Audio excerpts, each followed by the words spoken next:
Bonsoir. Ce soir, c'est Mamé qui raconte. L'histoire de Maigrelette. Il était une fois une petite fille toute menue, toute finette. Sa maman l'appelait Maigrelette. Elle picorait comme un poussin dans les céréales du petit déjeuner, offrait à chaque récréation son goûter aux copains et ne voulait même pas de dessert. À ce régime, elle restait minuscule, fine comme une allumette, et sa maman se désolait.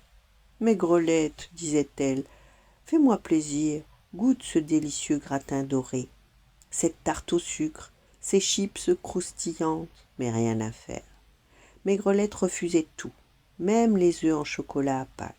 « Quand elle aura faim, elle mangera, » laissa tomber la voix grave de papa. On n'a jamais vu un enfant se laisser mourir de faim. Et il continuait de lire son journal. Un jour, comme tous les autres jours, Maigrelette partit à l'école lestée de 3 gouttes de lait et d'un morceau de biscotte.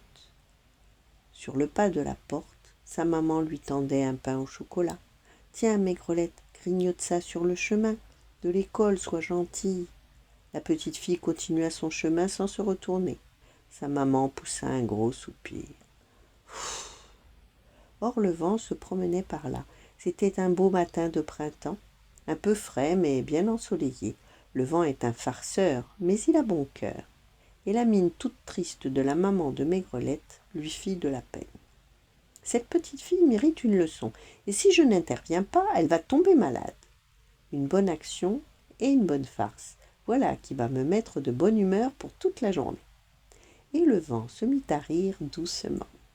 Puis de plus en plus fort, mais le rire du vent, c'est un grand courant d'air coquin. Il retroussa la jupe de Maigrelette, la gonfla comme une jolie corolle, et vraiment c'était ravissant, cette petite fille qui flottait à quelques centimètres du sol. Maigrelette, de surprise, en perdit son cartable, et aussitôt elle s'envola, si légère, sans ses livres et ses cahiers. Cela faisait bien rire le vent de la voir pédaler dans les branches d'arbres en fleurs. Maigrelette, furieuse, lança des coups de pied dans l'air, mais cela ne la ramena pas sur terre. Ses coups désordonnés frappaient les branches des cerisiers du Japon et provoquaient une splendide pluie de pétales roses. Ils attiraient l'attention des oiseaux, curieux de voir cette petite fille volante. À force de rire, le vent en avait mal aux côtes. Il se mit à tousser, et Maigrelette fut prise dans une bourrasque qui la projeta encore plus haut, au-dessus des toits des maisons. « Au secours, je veux redescendre !»« Ah, je suis plus légère qu'une feuille, » pensa-t-elle. Voilà le problème. Le vent, cependant, se calmait. Il s'essoufflait, et puis il n'est pas méchant. Il arrêta doucement de souffler. Maigrelette passa au-dessus d'un toit.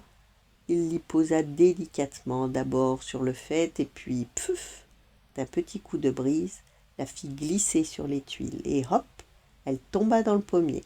« Ouf !» pensa Maigrelette, « je vais pouvoir descendre, mais d'abord je croque une pomme. » Le vent la surveillait, et une fois la pomme avalée, un léger souffle la fit tomber dans les fraisiers. « Ah !» se dit-elle, « me voilà enfin à terre. » Et elle commença à s'empiffrer de fraises. « Mais c'est délicieux, je crois que j'en prendrai comme dessert à midi. » Et si Maigrelette ne se vanta jamais de cette aventure, elle ne rata plus jamais un seul repas. Voilà, bonne nuit, faites de beaux rêves et à demain.